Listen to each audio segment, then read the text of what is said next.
ভাই happy new year. Happy new year ভাই। কিরে ভাই আজকে প্ল্যানটা হবে তো? প্ল্যান শেষ ভাই। কি প্ল্যান শেষ? আরে ভাই আজকে তো প্ল্যানটাই আজকেই হবে। বলছি তো প্ল্যান শেষ ভাই। এই তো কালকে বললি আজকে বিরিয়ানি প্ল্যান করবি, বিরিয়ানি খাওয়াবি, কি হলো আজকে তোর আবার? কি করে জানবো আজকে প্ল্যানটা শেষ হয়ে যাবে বলে বর্ষে? মানে কালকে প্ল্যান করলি আজকে প্ল্যানটা শেষ হয়ে গেলো, মানেটা কি? মানেটা আবার কি? মানেটা হচ্ছে সকালে উঠে নেট খুলে যখন দেখতে যাই, নেট খুলবো তখন রিচার্জ শেষ। তো আর কি, বিরিয়ানির দামে 5 গুণ টাকা দিয়ে আমার মোবাইলটা রিচার্জ করতে হবে। তাই আর কি বলবো বল তুই? ও এতক্ষণ রিচার্জ প্ল্যানের কথা বলছি। মাথা মতো একটা ঠিকঠাক বলতে পারি না, পাগল নাকি? এটাও তো বলতে পারিস। বছরের শুরুটাই পুরো পকেট খালি করে শুরু হবে, ভালো লাগে না। আচ্ছা ভাই চিন্তা করিস না, আমি তো আছি নাকি। তার মানে তুই আজকে বিরিয়ানি খাওয়াবি?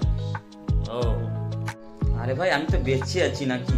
আজকে না হয় কালকে খাওয়াবি, কালকে না হয় পরশু খাওয়াবি, তারপরের দিন খাওয়াবি, কোনো অসুবিধা নেই, আমি তো আছি। একটা কথা মনে রাখবি, বন্ধুর কাছ থেকে খাওয়ার মজাটাই আলাদা।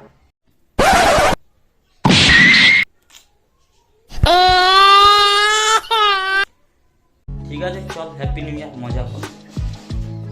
সরি মজা না, রিচার্জটা কর। আসছি। তো গাইস ভিডিওটি যদি ভালো লেগে থাকে লাইক কমেন্ট সাবস্ক্রাইব করে দাও।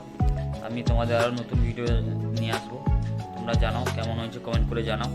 আমি আরও নতুন নতুন ভিডিও তোমাদের দেবো। ততক্ষণ তোমরা ভালো থেকো।